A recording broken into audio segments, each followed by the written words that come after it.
nggak dapat apa-apa, karena keterangan dari Allah akan Anda uji coba. Uji coba itu adalah keterangan dari manusia, perlu Anda uji coba. Adapun keterangan-keterangan Allah, Anda hanya perlu menjalankannya dengan satu kata, yakin, tanpa sebesar debu pun Anda ragu.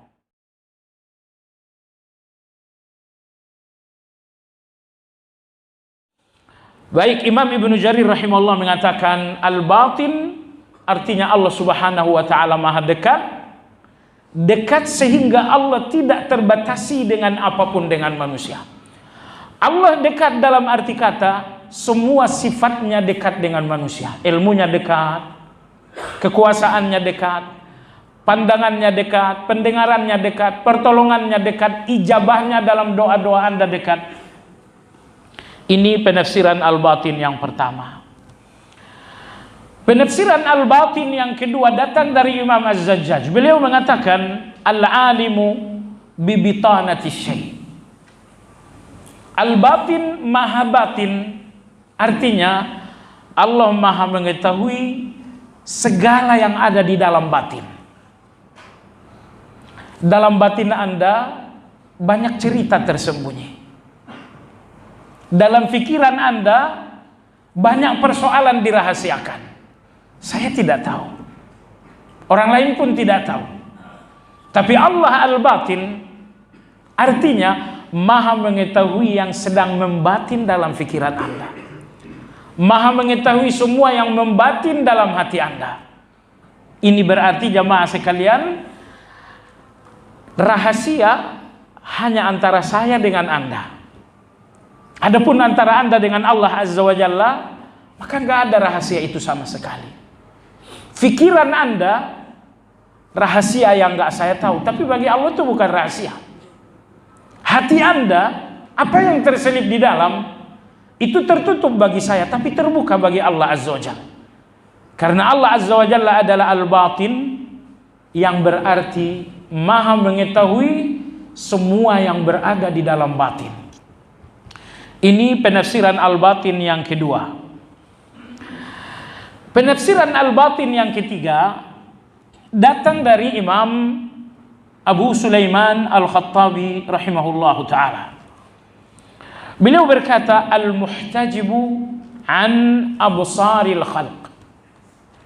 Al-batin, maha batin, artinya bahwa Allah tidak terjangkau oleh pandangan manusia. Zat Allah tidak terjangkau, tidak tersentuh oleh pandangan manusia. Itulah arti maha batin kata Imam Al-Khattabi, tidak nampak oleh manusia. Jadi karena Allah itu al-batin, nggak mungkin terjangkau oleh pandangan manusia, maka jangan berpikir untuk melihat Allah di dunia.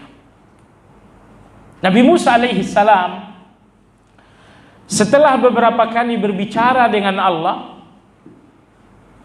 akhirnya Nabi Musa nggak bisa lagi menyembunyikan sebuah rasa.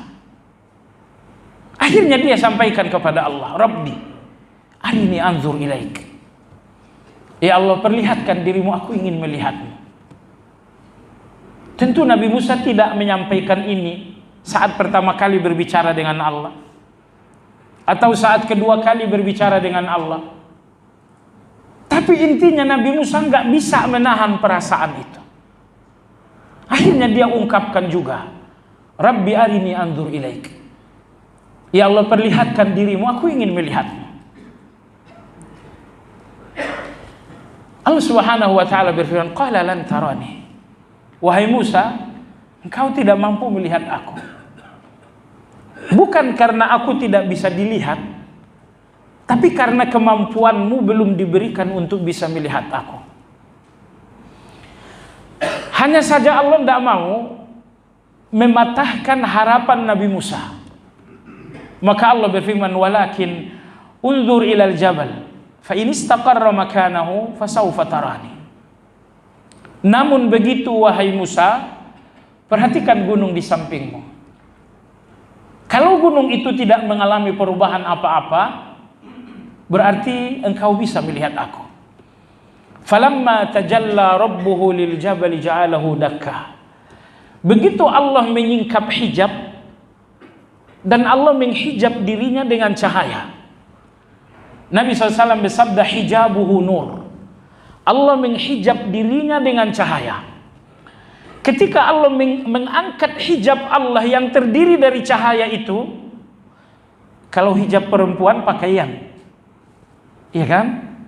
Kalau hijab di sholat juga pakaian, kain.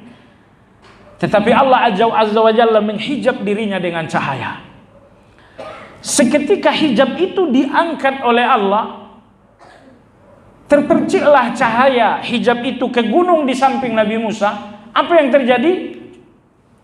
Gunung itu mengalami goncangan yang dahsyat dan Nabi Musa alaihi salam kemudian pingsan. Ya, falamma afaqa qala inni tubtu ilaik. Setelah Nabi Musa sadar, Nabi Musa mengatakan, ya Allah, aku bertaubat. Aku tidak lagi meminta untuk melihat dirimu. Dalam perjalanan Mi'raj, Nabi kita sallallahu alaihi wasallam berbicara dengan Allah. Termasuk ketika Nabi kita sallallahu alaihi wasallam meminta agar jumlah salat yang aslinya 50 dikurangi sampai akhirnya menjadi 5. Nabi kita berbicara dengan Allah supaya dikurangi dan Allah pun menjawab. Akhirnya sahabat bertanya kepada beliau sallallahu alaihi wasallam, ya Rasulullah, atara rabbaka? Dalam perjalanan Mi'raj engkau berbicara dengan Allah, apakah engkau melihat Allah? Kata Nabi sallallahu alaihi wasallam, nurun anna arahu. Antara aku dengan Allah ada cahaya dan pandanganku tidak mampu menembus cahaya untuk melihat Allah. Jemaah sekalian yang saya hormati, jadi Nabi kita dalam perjalanan Mi'raj sekalipun beliau berbicara, beliau berkomunikasi, beliau tidak melihat Allah Subhanahu wa taala. Kenapa demikian? Karena Allah Subhanahu wa taala adalah al-batin, maha batin. Dalam penafsiran yang ketiga, bahwa Allah tidak mampu terlihat. Coba Anda perhatikan, al-batin dalam pengertian yang ketiga tidak nampak dan tidak terlihat. Baik. Sementara nama sebelumnya adalah az-zahir, bahwa Allah maha jelas. Ini seolah dua hal yang berlawanan. Az-zahir Allah maha jelas, al-batin Allah maha tidak terlihat. Ini berlawanan. Jemaah sekalian, tidak berlawanan karena objeknya berbeda. Allah maha jelas bukan zatnya, tapi yang maha jelas adalah sifatnya. Yang maha jelas adalah penampakan dari sifat-sifat itu. Allah Ar-Rahman, mana penampakannya? Inilah hujan diturunkan. Allah Asy-Syafi, maha menyembuhkan. Mana penampakannya? Inilah orang yang sakit kemudian disembuhkan. Allah An-Nasir, maha menolong. Mana penampakannya? Inilah orang yang kesulitan, Allah lepaskan menjadi dalam kemudahan. Jadi semua sifat-sifat Allah itu zahir. Semua bukti-bukti tentang Allah dan tentang sifat-sifat Allah semuanya zahir. Adanya Allah zahir. Rahman dan Rahimnya Allah zahir. Ar-Razzaq, Allah maha memberi rezeki, zahir. Al-Wali, Allah maha melindungi, zahir.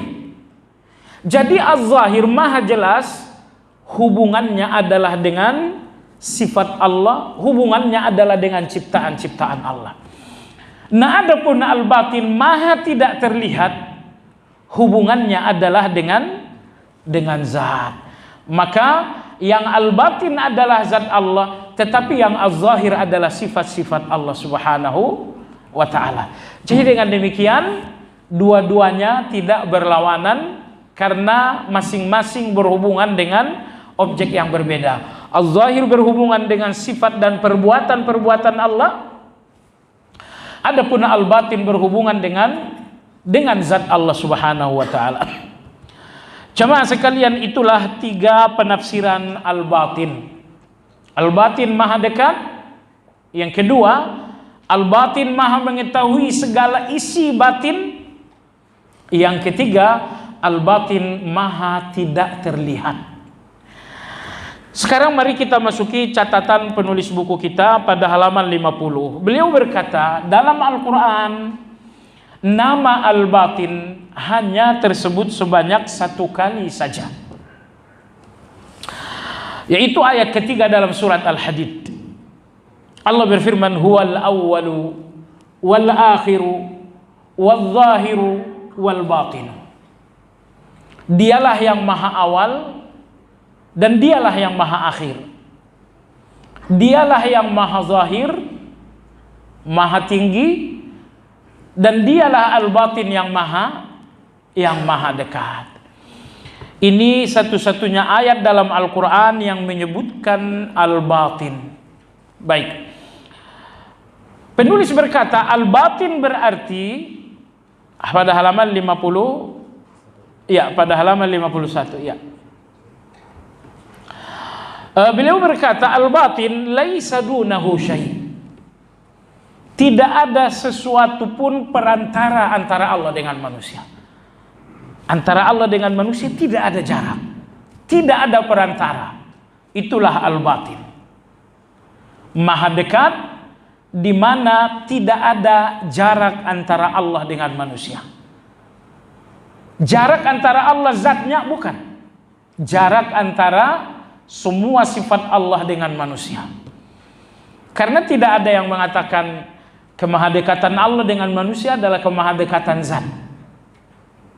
Ulama-ulama kita setuju, hampir berijma bahwa kemahadekatan Allah bukan kemahadekatan zat, tapi kemahadekatan sifat. Satu sifat bukan, semua sifat Allah dekat. Pendengaran Allah dekat, penglihatan Allah dekat, ilmu Allah dekat, kekuasaan Allah dekat, termasuk pertolongan Allah dekat, termasuk perlindungan Allah dekat, termasuk kemudahan-kemudahan Allah dekat. Sifat Allah dekat dan semua yang ada pada Allah dekat dengan Anda.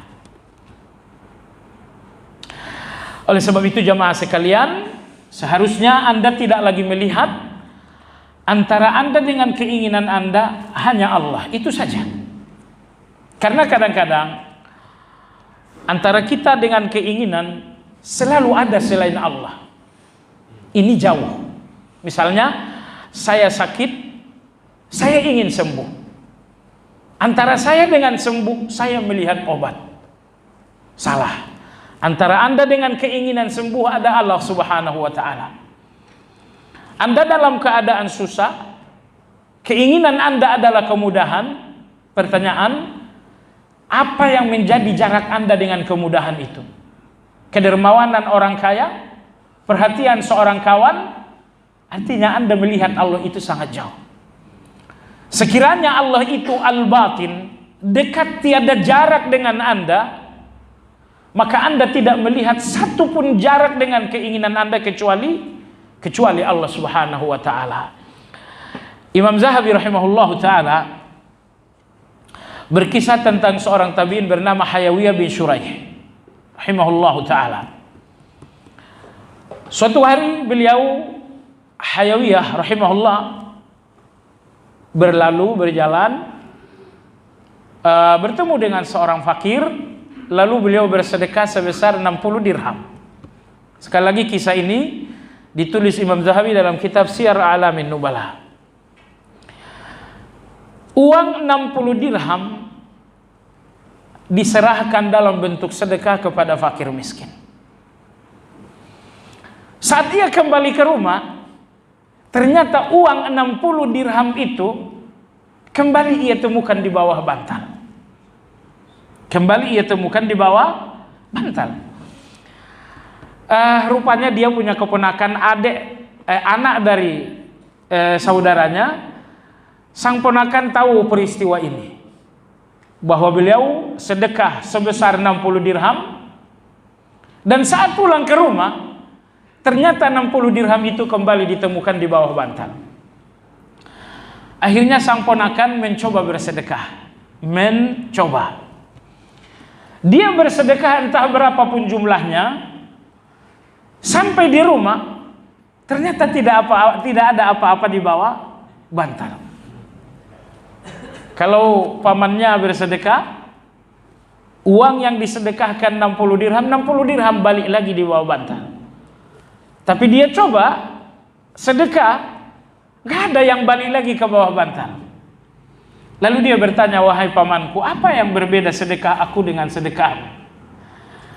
Pamannya mengatakan, aku bersedekah karena yakin dan kau bersedekah dengan ragu.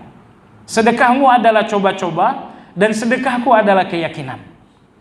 Nah, jamaah sekalian, semua janji-janji Allah jalankan dengan yakin, jangan jalankan dengan coba-coba. Anda jalankan dengan coba-coba, ini semacam suudzon Anda. Makanya Allah berfirman, mathalul ladzina yunfikuna amwalahum kamathali habbatin ambatat sab'a sanabil, sampai akhir. Bahwa kalau kalian sedekah, akan Allah berikan ganti yang lebih banyak. Oh, saya coba dulu. Oh, Anda nggak dapat apa-apa. Kenapa Anda nggak dapat apa-apa? Karena keterangan dari Allah akan Anda uji coba. Uji coba itu adalah keterangan dari manusia, perlu Anda uji coba. Adapun keterangan-keterangan Allah, Anda hanya perlu menjalankannya dengan satu kata, yakin, tanpa sebesar debu pun Anda ragu. Termasuk misalnya diajarkan oleh Nabi SAW, kalau kalian dalam keadaan susah, bacalah la ilaha illa anta subhanaka inni kuntu minadh dhalimin. Anda bacakan, komat kami lidah ini selama 2 hari 2 malam, enggak nampak ada tanda-tanda kemudahan. Ya, karena judulnya Anda ingin mencoba. Coba kalau judulnya Anda ubah. Oh, itu Nabi yang bilang, berarti nggak mungkin dusta. Pasti. Kalau Anda jalankan betul-betul dengan keyakinan Anda, insya Allah Anda akan lihat bukti di depan mata Anda. Baik.